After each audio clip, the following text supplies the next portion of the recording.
Hola, ¿qué tal amigos? Sean bienvenidos a Retrosonancias, el lugar donde la historia susurrará en tus oídos. Hoy comenzaremos a indagar sobre quiénes han sido los actores fundamentales que han modelado y construido la historia de los celtas. Como lo mencionaba en capítulos anteriores, los celtas fueron un pueblo que desafortunadamente no dejó un registro escrito de sus tradiciones y costumbres. Se hace principalmente desde los registros y relatos que otros dejaron sobre ellos, principalmente griegos y romanos.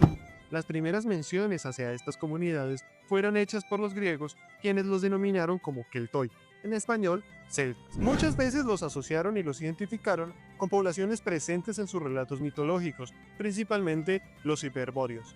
Esto a fin de hacer coincidir los descubrimientos geográficos que poco a poco las poblaciones helénicas iban dejando a su paso con la fundación de distintas colonias por todo el Mediterráneo. Sin embargo, esta no fue siempre la imagen que era transmitida en los textos que los referenciaban, pues también habían varios en las que los catalogaban como poblaciones bárbaras y salvajes. El objetivo de estas representaciones se hacía con el fin de exaltar la propia cultura griega por encima de las demás.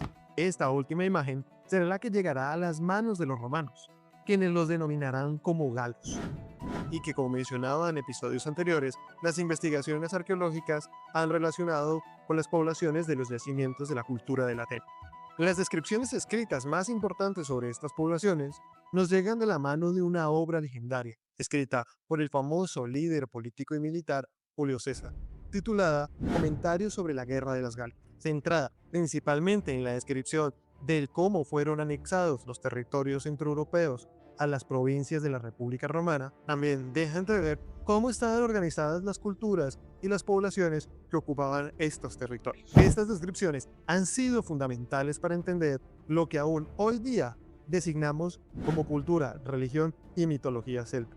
Sin embargo, esta obra debe ser leída y analizada con sumo detalle y cautela, ya que el objetivo de César con esta obra era exaltarse a sí mismo y justificar la conquista de estos territorios. Es por ello que debemos comprender un poco el contexto histórico en el que estaba inmerso Julio César para entender qué lo llevó a incursionar en estos territorios. ¿Por qué un hombre con un poder político ya considerable en Roma y habiendo ocupado cargos como pontífice máximo y cónsul se embarcaría en una guerra tan lejana? ¿Cuáles fueron las motivaciones, tanto personales como estratégicas, que llevaron a Julio César a conquistar la Galia? Acompáñame a descubrirlo, pero antes vamos con la intro.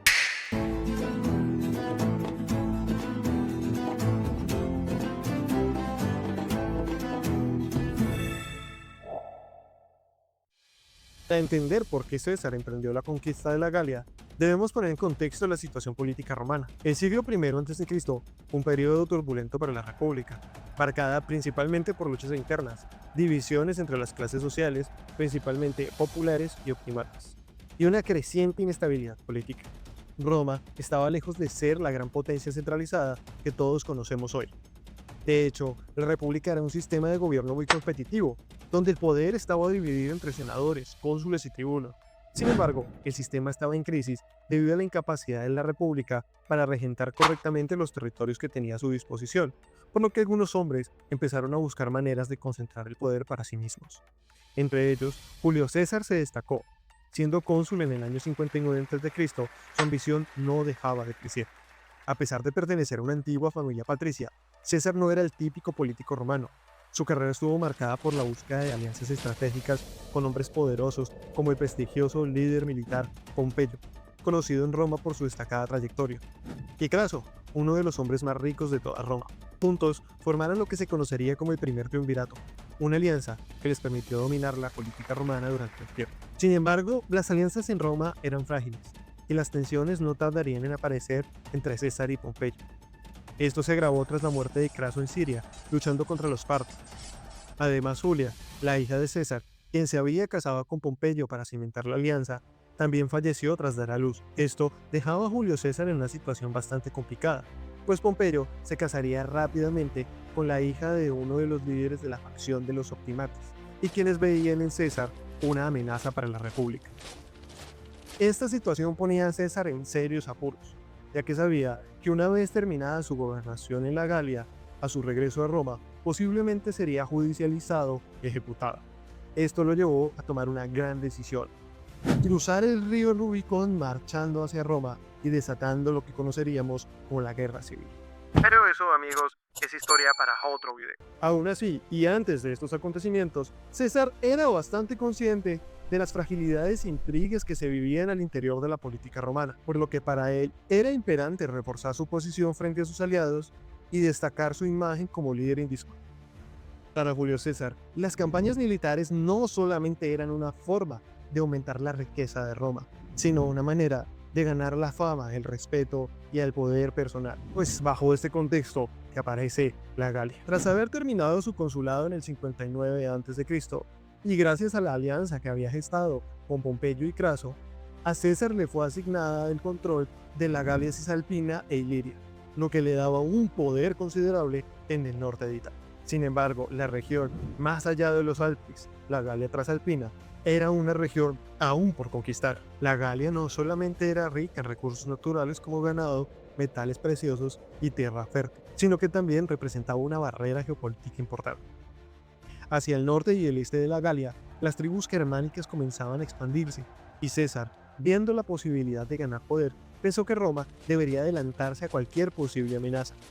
Además, al controlar la Galia, César garantizaba una zona de seguridad para Roma, especialmente frente a los ataques germánicos que amenazaban sus fronteras. Las incursiones de estas tribus ya eran una preocupación constante, y César, con su visión estratégica, comprendió que controlar el curso del Rin sería fundamental para asegurar la estabilidad romana. Además de esto, las victorias sobre la Galia traerían a César un botín enorme, incluidos esclavos, oro, ganado y riquezas, lo que no solo le permitiría financiar su carrera política, sino también aumentar la influencia de sus seguidores y soldados. Esto le daría una ventaja considerable sobre sus rivales en Roma, ya que la política dependía en gran medida del apoyo de las tropas. Es importante destacar que en los comentarios sobre la Guerra de las Galias, César no solamente buscaba justificar sus acciones, sino que intentaba exaltarse a sí mismo. Este libro, por sobre todo, era propaganda pura, una manera de mostrar al pueblo que él no solamente era un líder militar hábil, sino que había sido elegido por el destino para guiar a Roma a la grandeza. Las tribus galas descritas en su obra aparecen desorganizadas y salvajes, casi predestinadas a ser conquistadas. Sin embargo, hay un detalle aún más interesante, y es que la obra está escrita en tercera persona, es decir, César se presenta a sí mismo como un observador. Esta forma de escritura es elegida de una manera bastante estratégica, ya que dota a la obra de un halo de objetividad y fiabilidad. Así, la conquista de la Galia se convirtió en el trampolín que llevó a César a la cúspide de su poder en Roma. La riqueza, el prestigio y el control de un vasto territorio le dieron el poder suficiente para enfrentar a sus rivales en Roma, que posteriormente lo llevó a la guerra civil. Como él mismo nos cuenta en esta obra, la excusa principal para iniciar las campañas militares en estos territorios fue que los helvecios, una de las tribus celtas, amenazaba con cruzar las fronteras que eran dominadas por los romanos. A pesar de que la amenaza de los helvecios no era tan inminente, César tomó esta acción como justificante para poder iniciar todo el proceso militar que conllevaría a la conquista de la Galia.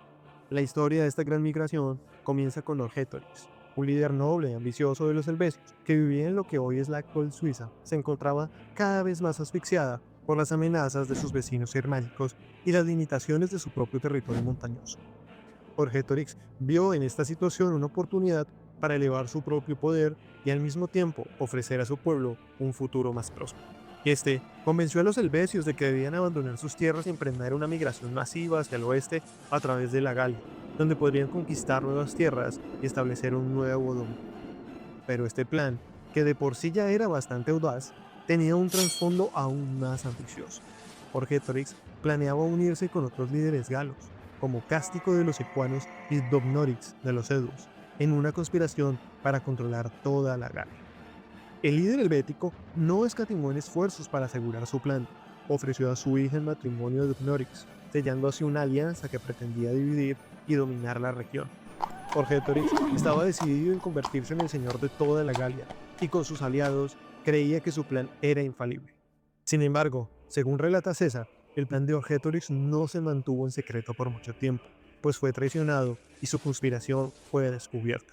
Los helvecios, al enterarse de que su líder había estado tramando para hacerse con el poder absoluto, lo acusaron de traición y lo obligaron a presentarse ante un tribunal, enfrentado a la posibilidad de ser condenado a muerte. Orgetorix, por supuesto, intentó usar toda su influencia para evitar la condena. Según César, asistió a juicio con un grupo familiar de más de 10.000 personas. Esto causó aún más molestia en la población, que pedían la pena máxima, ser quemado vivo. Pero antes de que pudiera ser juzgado, murió en circunstancias misteriosas, posiblemente a causa de un suicidio, a fin de evitar tal condena. Este suceso revela, ya en el primer libro de la Guerra de las Galias, una de las formas de la organización social y política de las comunidades celtas, en la que rara vez se concebía que se buscara la centralización del poder en un solo rey. De acuerdo a las investigaciones, este tipo de organización pudo haberse gestado gracias a la influencia que Roma tenía sobre estos territorios. Y es que es evidente que ya para el momento en el que César escribía, existía una relación política, social y comercial entre Roma y las poblaciones celtas. A pesar de la muerte de Vercingetorix, los helvecios no abandonaron la decisión de emigrar. De hecho, su muerte pareció fortalecer su resolución. Se reunieron en consejo y decidieron seguir adelante con el plan, pero para asegurarse de que no había vuelta atrás, tomaron una decisión radical. Quemaron todas sus ciudades, aldeas y reservas de grano. Con sus hogares reducidos a cenizas, los helvecios, de más de 360.000 personas en total, comenzaron su marcha hacia lo desconocido. Muerto él, no por eso dejaron los helvecios de intentar lo que se había propuesto, salir de su comarca. Cuando les pareció que ya estaban preparados para tal empresa, incendian todas sus ciudades en número de 12, junto con 400 aldeas y los demás caseríos aislados. Queman todo el trigo, excepto el que habían de llevar consigo, para que, perdida la esperanza de volver a la patria, estuviesen más dispuestos a arrostrar todos los peligros, y mandan a que cada uno se provea de harina para 3 meses. Este éxodo masivo no era solo una simple migración, era un movimiento organizado y militarizado.